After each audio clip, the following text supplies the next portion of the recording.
श्री राधा कृष्णाभ्याम नमः। भगवान श्री कृष्ण की कथाओं का आश्रय लेने वाले भक्त जनों, मैं संध्या रानी महात्मा वेद व्यास जी एवं गुरुजनों की आज्ञा से श्रीमद् भागवत महापुराण के तृतीय स्कंद के 9वें अध्याय को प्रारंभ करती हूँ। 9वां अध्याय ब्रह्मा जी द्वारा भगवान की स्तुति। ब्रह्मा जी ने कहा, प्रभु आज बहुत समय के बाद मैं आपको जान सका हूँ। ओहो कैसे दुर्भाग्य की बात है, देहधारी जीव आपके स्वरूप को नहीं जान पाते।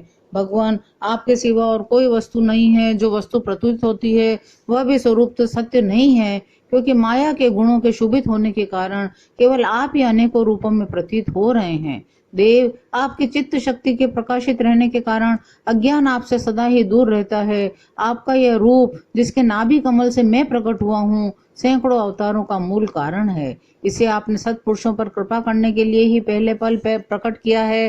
हे परमात्मन, आपका जो आनंद मात्र भेद रहित अखंड तेजोमय स्वरूप है, उसे मैं इससे भिन्न नहीं समझता। इसलिए मैंने विश्व की रचना करने वाले होने पर भी विश्वातीत आपके इस अद्वितीय रूप की ही शरण ली है। यही संपूर्ण भूत और इंद्रियों का भी अधिष्ठान है।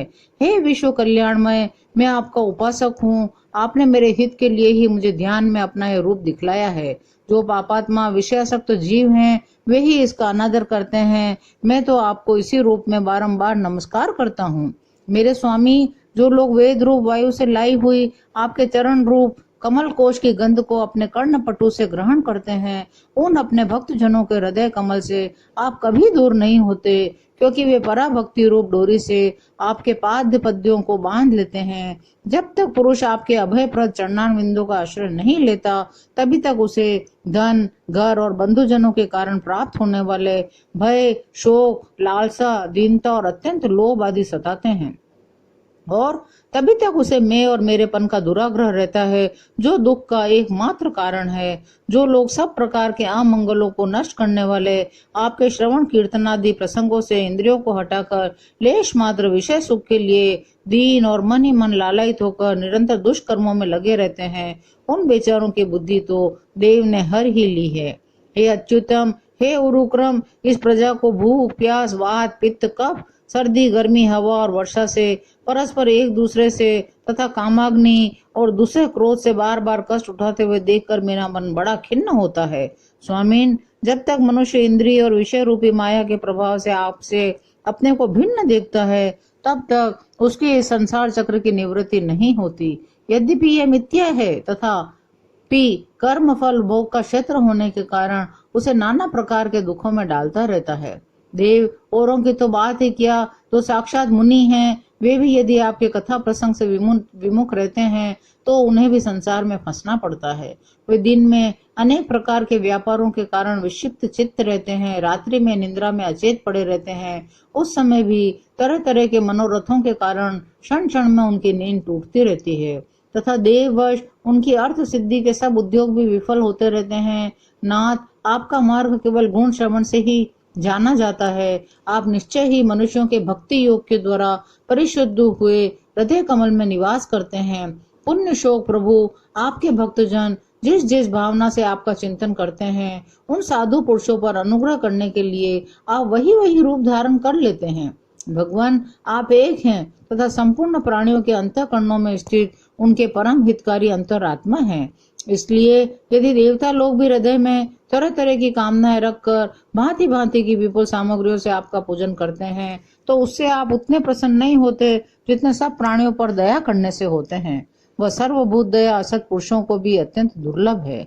जो कर्म आपको अर्पण कर दिया जाता है, उसका कभी नाश नहीं होता, वह अक्षय हो जाता है। अतः नाना प्रकार के कर्म, यज्ञ, दान, कठिन तपस्या और व्रत आदि के द्वारा आपकी प्रसन्नता प्राप्त करना ही मनुष्य का सबसे बड़ा कर्म फल है, क्योंकि आपकी प्रसन्नता होने पर ऐसा कौन फल है जो सुलभ नहीं हो पाता।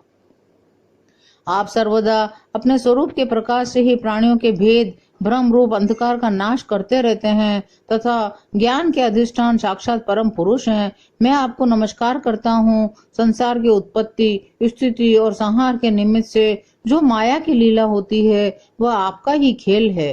अतः आप परमेश्वर को मैं बार बार नमस्कार करता हूँ। जो लोग प्राण त्याग करते समय आपके अवतार, गुण और कर्मों को सूचित करने वाले देवकी नंदन, जनार्दन, कंस निकंदन, आदि नामों का विवश होकर भी उच्चारण करते हैं, वे अनेकों जन्मों के पापों से तत्काल छूटकर मायावधी आवरणों से रहित ब्रह्म पद प्राप्त कर लेते हैं। आप नित्य अजन्मा है, मैं आपकी शरण लेता हूँ। इस विश्व वृक्ष के रूप में आप ही विराजमान हैं। आप ही अपने मूल प्रकृति को स्वीकार करके जगत की उत्पत्ति, स्थिति और प्रलय के लिए मेरे, अपने और महादेव जी के रूप में 3 प्रधान शाखाओं में विभक्त हुए हैं। फिर प्रजापति एवं मनु आदि शाखा प्रशाखाओं के रूप में फैलकर बहुत विस्तृत हो गए हैं। मैं आपको नमस्कार करता हूँ। भगवान, आपने अपनी आराधना को ही लोगों के लिए कल्याणकारी स्वधर्म बताया है, किंतु वे इस ओर से उदासीन रहकर सर्वथा विपरीत कर्मों में लगे रहते हैं। ऐसी प्रमाद की अवस्था में पड़े हुए इन जीवों की जीवन आशा को जो सदा सावधान रहकर बड़ी शीघ्रता से काटता रहता है, वह बलवान काल भी आपका ही रूप है। मैं उसे नमस्कार करता हूँ। यद्यपि मैं सत्य लोक का अधिष्ठाता हूँ, जो 2 परार्थ पर्यंत रहने वाला और समस्त लोकों का वंदनीय है, तो भी आपके उस काल रूप से डरता रहता हूँ। उससे बचने और आपको प्राप्त करने के लिए ही मैंने बहुत समय तक तपस्या की है। आप ही अधियज्ञ रूप से मेरी इस तपस्या के साक्षी हैं। मैं आपको नमस्कार करता हूँ। ब्रह्मा जी भगवान की वंदना करते हुए कहते हैं, आप पूर्ण काम हैं, आपको किसी विषय सुख की इच्छा नहीं है, तो भी आपने अपनी बनाई हुई धर्म मर्यादा की रक्षा के लिए पशु, पक्षी, मनुष्य, देवता आदि जीव योनियों में अपनी ही इच्छा से शरीर धारण करके अनेकों लीलाएं की है। ऐसे आप पुरुषोत्तम भगवान को मेरा नमस्कार है। प्रभु, आप अविद्या, अस्मिता, राग, द्वेष और अभिनिवेश 5 में से किसी के भी अधीन नहीं हैं। तथापि इस समय जो सारे संसार को अपने उदर में लीन कर भयंकर तरंग मालाओं से विशुद्ध प्रलयकालीन जल में अनंत विग्रह की कोमल शैया पर शयन कर रहे हैं, वह पूर्व कल्प की कर्म परंपरा से श्रमित हुए जीवों को विश्राम देने के लिए ही है। आपके नाभि कमल रूप भवन से मेरा जन्म हुआ है। ये संपूर्ण विश्व आपके उदर में समाया हुआ है। आपकी कृपा से ही मैं त्रिलोकी की रचना रूप उपकार में प्रवृत्त हुआ हूँ। इस समय योग निद्रा का अंत हो जाने के कारण आपके नेत्र कमल विकसित हो रहे हैं। आपको मेरा नमस्कार है। आप संपूर्ण जगत के एकमात्र सूरज और आत्मा हैं। आप शरणागतों पर कृपा करने वाले हैं। आपने जिस ज्ञान और ऐश्वर्य से विश्व को आनंदित करते हैं, उसी से मेरी बुद्धि को भी युक्त करें, जिससे मैं पूर्व कल्प के समान इस समय भी जगत की रचना कर सकूं। ब्रह्मा जी कह रहे हैं, आप भक्त वाचा कल्प तरु हैं। अपनी शक्ति लक्ष्मी जी के सहित अनेकों गुणावतार लेकर आप जो जो अद्भुत कर्म करेंगे, मेरा ये जगत की रचना करने का उद्यम भी उन्हीं में से एक है। अतः इसे रचते समय आप मेरे चित्त को प्रेरित करें, शक्ति प्रदान करें, जिससे मैं सृष्टि रचना विषय अभिमान रूप मल से दूर रह सकूं। हे प्रभु, इस प्रलयकालीन जल में शयन करते हुए आप अनंत शक्ति परम पुरुष के नाभि कमल से मेरा प्रादुर्भाव हुआ है और मैं हूँ भी आपकी ही विज्ञान शक्ति। अतः इस जगत के विचित्र रूप का विस्तार करते समय आपकी कृपा से मेरी वेद रूप वाणी का उच्चारण लुप्त न हो। आप अपार करुणामय पुराण पुरुष हैं। आप परम प्रेम में मुस्कान के सहित अपने नेत्र कमल खोलिए और शेष सैया से उठकर विश्व के उद्धार के लिए अपने सुमधुर वाणी से मेरा विषाद दूर कीजिए।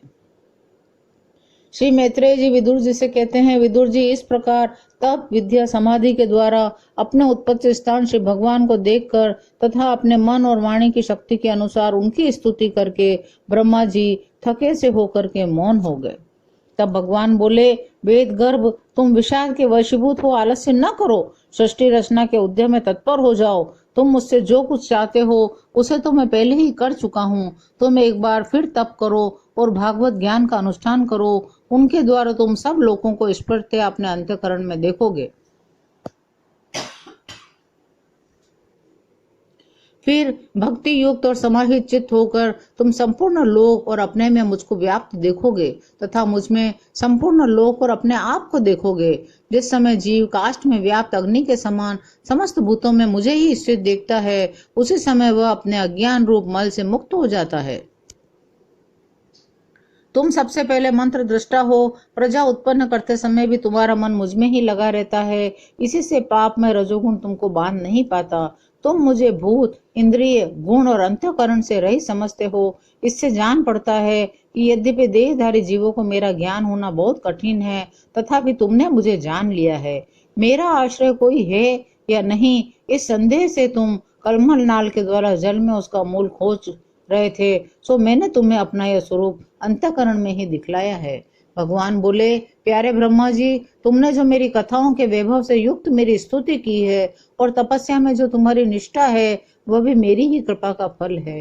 लोक रचना की इच्छा से तुमने सगुण प्रतीत होने पर भी जो निर्गुण रूप से मेरा वर्णन करते हुए स्तुति की है, उससे मैं बहुत प्रसन्न हूँ। तुम्हारा कल्याण हो। मैं समस्त कामनाओं और मनोरथों को पूर्ण करने में समर्थ हूँ। जो पुरुष नित्य प्रति इस स्रोत के द्वारा स्तुति करके मेरा भजन करेगा, उस पर मैं शीघ्र ही प्रसन्न हो जाऊंगा। तत्ववेत्ताओं का मत है कि पूर्त, तप, यज्ञ, दान, योग और समाधि आदि साधनों से प्राप्त होने वाला जो परम कल्याणमय फल है, वह मेरी प्रसन्नता ही है। हे विधाता, मैं आत्माओं का भी आत्मा, स्त्री पुत्रादि प्रियों का भी प्रिय हूँ। देहादि भी मेरे ही लिए प्रिय है, अतः मुझसे ही प्रेम करना चाहिए। ब्रह्मा जी, त्रिलोकी को तथा जो प्रजा इस समय मुझ में लीन है, उसे तुम पूर्व कल्प के समान मुझसे उत्पन्न हुए अपने सर्व वेदमय स्वरूप से स्वयं ही रचो। श्री मैत्रेय जी कहते हैं, प्रकृति और पुरुष के स्वामी कमलनाथ भगवान सृष्टिकर्ता ब्रह्मा जी को इस प्रकार जगत की अभिव्यक्ति करवाकर अपने उस नारायण रूप से अदृश्य हो गए। शेष अगले अंक में। जय श्री कृष्ण।